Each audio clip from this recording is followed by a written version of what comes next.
que o batismo em águas só tem efeito salvador quando recebido pela fé. Onde é que está a confirmação bíblica de que o batismo tem efeito salvífico? E as pessoas que não tiveram tempo de se batizarem?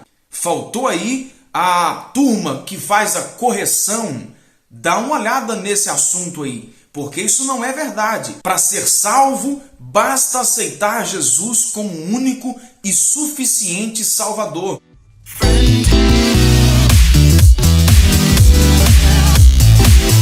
Meus irmãos, a paz de Cristo para você, que Deus te abençoe poderosamente no nome do Senhor Jesus. Obrigado por você acessar o meu canal aqui no YouTube. Você que já é inscrito, meu muito obrigado. Você que é novo por aqui, faça a sua inscrição.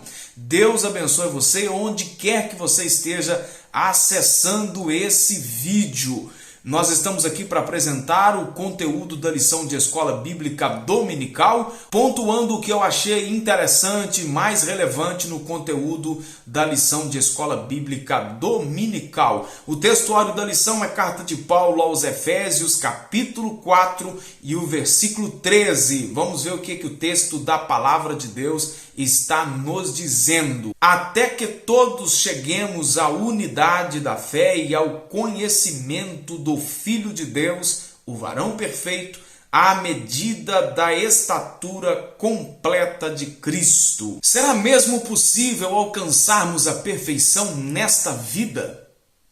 Se levarmos em conta os esforços naturais humanos, isso jamais poderá se realizar. Mas em Jesus, a nossa velha natureza, com certeza, tem condição de ser sepultada e então nós viveremos o melhor de Deus no sentido aqui de sermos santos, no sentido de sermos filhos de Deus. Desfrutaremos da comunhão plena e abundante com Ele. Nessa última lição desse trimestre, nós vamos estudar aqui sobre o novo nascimento, a justificação, a santificação e também a glorificação desse então novo homem. Jesus ensinou uma coisa interessante para Nicodemos, que o novo homem não é gerado nem da carne e nem do sangue, mas é gerado de Deus, gerado do Espírito de Deus. Então, com isso nós podemos concluir que nenhum esforço humano é capaz de fazer com que o homem seja regenerado.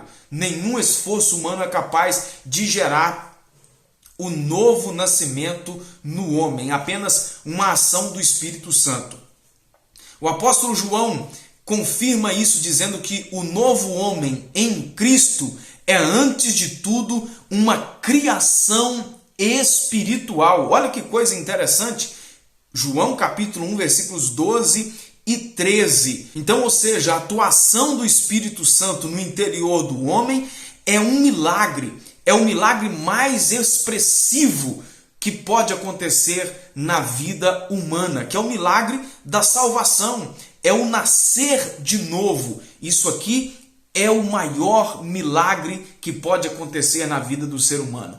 Nós admiramos, glorificamos a Deus e isso tem que acontecer mesmo quando um doente é curado. Mas o maior milagre é sim o milagre da salvação. Esse novo nascimento implica a aceitação pela fé ao plano de salvação elaborado por Deus antes mesmo da fundação do mundo, como diz a palavra de Deus em Apocalipse, capítulo de número 13, e o versículo 8. Logo, nascer de Deus é tornar-se filho de Deus pela fé. João capítulo 1 e o versículo 12 é o que diz a bendita palavra de Deus. Agora, para o terceiro subtópico desse primeiro tópico da lição, eu penso que a editora da revista pisou na bola e pisou feio. Cometeu aqui um erro gravíssimo ao dizer que o batismo em águas só tem efeito salvador quando recebido pela fé. Onde é que está a confirmação bíblica de que o batismo tem efeito salvífico. Faltou aí a turma que faz a correção. Dá uma olhada nesse assunto aí, porque isso não é verdade. O batismo não tem efeito nenhum salvífico. O batismo é simbólico. Porque eu pergunto, e as pessoas que não tiveram tempo de se batizarem? Lembra do pecador que foi salvo por Jesus lá no momento da crucificação? Ele jamais foi batizado. Então o batismo, caros irmãos, ele não tem efeito salvífico. O batismo é a prova física, testemunhal, pública de que o batizando aceitou já Jesus como único e salvador da sua vida. Aliás, isso aqui pode induzir muita gente, e com certeza vai induzir, a um erro gravíssimo, de que se a pessoa não é batizada, ela não é salva. Eu não estou dizendo aqui que as pessoas não precisam se batizar. Não é isso. Eu estou dizendo que o batismo em si não tem nenhum efeito de salvação. Porque veja a mensagem que está dizendo aqui então nessa expressão da lição. Então, se uma pessoa for batizada, ela vai ser salva. Basta simplesmente ser batizada. Não, senhor. Para ser salvo, basta aceitar Jesus como único e suficiente Salvador. Os demais princípios da palavra de Deus, e nisso inclui o batismo, já é a prova física da sua fé. E não fazendo isso para ser salvo, mas fazer porque já é um salvo na pessoa bendita de Jesus, porque antes do batismo é preciso crer em Jesus como único e suficiente Salvador da sua vida. Nos tópicos seguintes, o próprio autor desbanca essa expressão aqui da lição, mas nesse ponto é o primeiro tópico e o terceiro subtópico. Ficou aqui muito ruim, caminhando para o lado da heresia. O batismo, na verdade, ele simboliza a morte e a ressurreição em Cristo. Ou seja, o renascimento espiritual. Isso aí. Caminhando para o quarto subtópico da lição, a regeneração só é possível através da atuação do Espírito Santo na vida do pecador arrependido. É ele quem opera o novo nascimento. Então, aí está aqui, olha, o sujeito só vai se batizar depois que ele passou por esse processo aqui. E esse processo é instantâneo. É no momento que a pessoa creu em Jesus, está acontecendo na vida dele uma ação do Espírito Santo e ele então se arrepende, ele pecador arrependido, aí vem, ele vai se batizar, ele vai ser discipulado, ele vai viver no processo de santificação. Somente a partir desta ação sobrenatural em nossa vida que o novo homem em Cristo torna-se possível. Ok, joia demais. E é isso aí mesmo. O segundo tópico da lição, a justificação do novo homem. O novo homem cresce através da fé em Cristo Jesus num contexto de injustiça e pecado. Olha só, nossas obras, ainda que boas e aparentemente meritórias, ou seja, de algum mérito, não nos salvam, nem nos justificam diante de Deus. Isso aqui desbancou o que eu acabei de dizer em relação ao batismo. Só existe um meio de obtermos a salvação e de nos justificarmos perante o justo juiz, que é a nossa fé em Jesus Cristo e ponto final. A salvação é tão simples, a graça de Deus é tão simples, que por isso que as pessoas têm tanta dificuldade de entender. Basta crer em Jesus Cristo como seu Salvador. E a partir do momento que a pessoa creu em Jesus Cristo como Salvador, tem os princípios que ele precisa observar como salvo. Mas não é observar os princípios para ser salvo. observar os princípios, porque já é um salvo na pessoa bendita de Jesus Cristo. Ao pecador que pela fé recebe a Jesus, Deus lhe concede mais que um mero perdão e muito mais que uma anistia. Concede-lhe o status de justo, pois a justiça de Cristo muda por completo a situação jurídica do réu. Ou seja, éramos culpados, estávamos condenados, mas agora, com a morte de Jesus, nós fomos justificados. É como se o pecado nunca tivesse existido, porque o ato de Jesus nos justificar, ele nos torna justo, ele anula toda a sentença, ele anula toda a transgressão. Isso que é a questão da doutrina da justificação. A partir da sua conversão, o pecador passa a ser visto por Deus como se jamais tivesse cometido qualquer injustiça. Glória a Deus, que coisa fantástica, sublime, extraordinária que aconteceu ao nosso favor, mesmo sem merecer. Ele apagou toda a nossa transgressão e agora nós temos a condição de nos apresentar diante dele como se nunca tivéssemos cometidos a tal transgressão. Assim como a regeneração leva ao efeito uma mudança em nossa natureza, a justificação modifica a nossa situação diante de Deus. Aprofundando um pouco mais aqui, o termo justificação refere-se ao ato mediante o qual, com base na obra infinitamente justa e satisfatória de Cristo na cruz, Deus declara os pecadores condenados, agora livres de toda culpa do pecado e também das consequências eternas do mesmo. Deus tira de nós a culpa do nosso pecado e anula também as consequências eternas que ele traria à nossa vida.